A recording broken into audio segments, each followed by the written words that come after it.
Passa por isso, mas é preciso entender o fenômeno americano, porque o fenômeno americano há uma convergência quase instantânea do poder executivo com o aparato de justiça.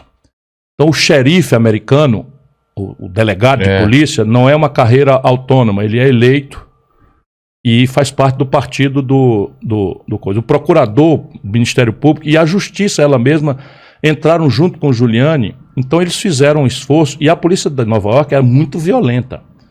Ela resolveu a parada muitas vezes matando. Na época ou até hoje? Na época. Hoje menos, porque despencou a coisa. No caso brasileiro, nós temos erros muito graves da legislação para começar. Vou te dar um exemplo aqui de novo. Olha, quando a gente olha qualquer assunto sério, vamos lá, quantos brasileiros estavam presos quando o Lula tomou posse? Eu vou dar o número. 300 mil pessoas. Tá. O Lula copiou a legislação norte-americana de guerra às drogas.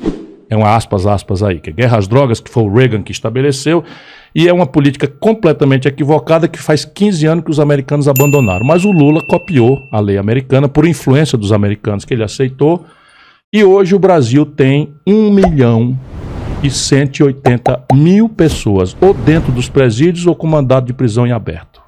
Tem 250 mil mandados de prisão em aberto. Quem são essas pessoas? Os políticos ladrão? Os empresários sonegadores? Não. Tudo jovem, negro, pobre das periferias.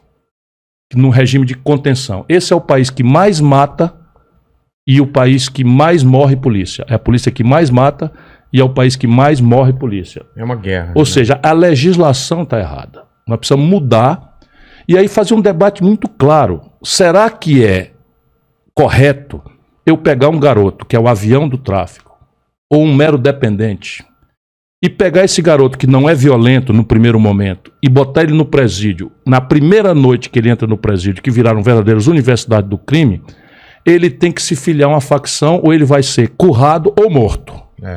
Mas a facção, além de oferecer o terror, oferece proteger a família dele lá fora. Quando é que tomou sede no Brasil esse fenômeno das facções e das milícias, especialmente no Rio? Quando? Durante o período do Lula. E por quê?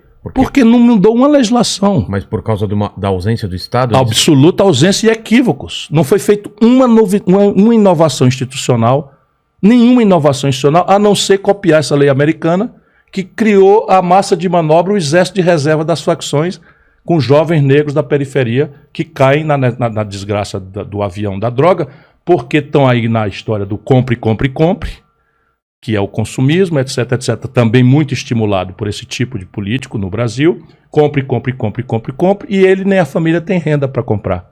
Nem o celular, nem o tênis, nem o tablet. Percebe? E aí o tráfico oferece para ele. E ele está querendo viver tudo que há para viver, para usar o verso do Lulu Santos, porque não acredita que tenha futuro para ele. Que ele vai ser ou preso ou morto, como está acontecendo. Tem que mudar a legislação. E estabelecer penas de não cadeia, de não encarceramento. Os portugueses estão fazendo uma coisa que sai da discussão que entra moral, entra religião, e aquelas discussões que passionalizam, que não são inteligentes, e que eu quero fazer com todo mundo na mesa, nesse esforço de reconciliação. Meu irmão, não dá mais para fazer como está. Vamos discutir aqui como fazer. O que os portugueses estão fazendo nesse assunto da droga? E eu estou estudando bastante essa experiência. Eles fizeram o seguinte: os especialistas, os cientistas, médicos, etc., estabeleceram qual é a quantidade de cada uma das drogas que o dependente precisa ter para saciar sua dependência por uma semana. Se uma pessoa for apanhada com esta quantidade necessária e suficiente para uma semana, é assunto de saúde, não tem nada a ver com polícia. A partir daí eles estabelecem uma gradação da pena pelo volume. E isso nos permite, por quê? Porque o traficante não está na favela. Claro, o traficante não está na periferia. Claro, o traficante está morando, sabe, nos Alphaville da vida. O chefe das facções está morando nos Alphaville. E isso nós precisamos fazer. E como é que faz? Aí não é aparato, não é sair entrando e atirando e aterrorizando a população. É inteligência policial, polícia científica, é mapear o caminho do dinheiro. Tudo isso é um aperfeiçoamento. Agora deixa eu dizer para você, sabe quantas polícias federais o Brasil de 210 milhões de habitantes tem? Sabe quantos policiais federais a Polícia Federal Brasileira tem? 11.800. Isso é 1/3 da Polícia do Ceará, 8º estado brasileiro. Se você ser sério, quer combater crime, sabe, a estrutura que é responsável por combater corrupção, combater crime de colarinho branco, combater crime financeiro, combater crime organizado, facção criminosa, tem 11 mil pessoas e a metade está atrás de balcão carimbando, de mesa carimbando papel, isso não é sério. Sabe quantos presídios federais foram construídos no Brasil nos últimos 20 anos? 5.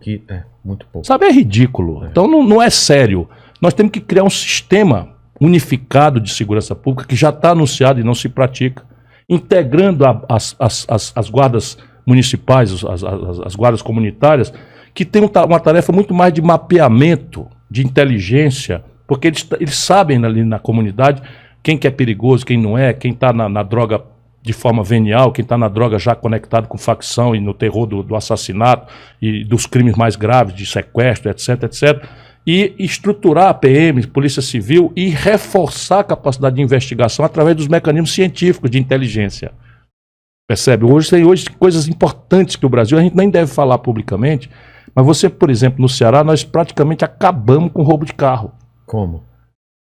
Deixa eu ver se eu digo sem dizer. Com tecnologia. Mas por quê? Se você com tecnologia. disser... Não, para não prevenir para os bandidos, né? Então, mas vai lá. É basicamente o seguinte, sabe os semáforos? Os semáforos. Sabe os pardais que a gente chama lá, para fiscalizar a velocidade?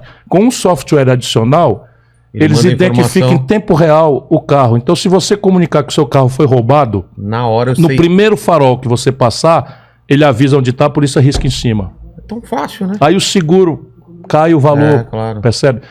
Tecnologia, informação, né? Agora nós estamos pegando firme na questão dos homicídios. O Ceará que mais derrubou homicídio e eu estou achando que a facção criminosa que o Bolsonaro criou nas PMs vai já puxar um motim. Porque é um câncer que nós temos dentro das PMs que se fundou, são minorias, mas muito agressivas, muito bandidas, conectadas com milícias, são muito bárbaras, sabe? Fizeram uma chacina em Fortaleza, entraram numa espécie de orfanato, entraram lá, tiraram 8, 10 garotos, 12 garotos, fizeram um julgamento, uma pantomima de julgamento, justiçaram 11. E tem político. Medieval. E tem político. E aí ganham, tá tudo aí, na Câmara Federal, coronel não sei das quantas, major não sei das quantas, capitão não sei das quantas, tudo fazendo política.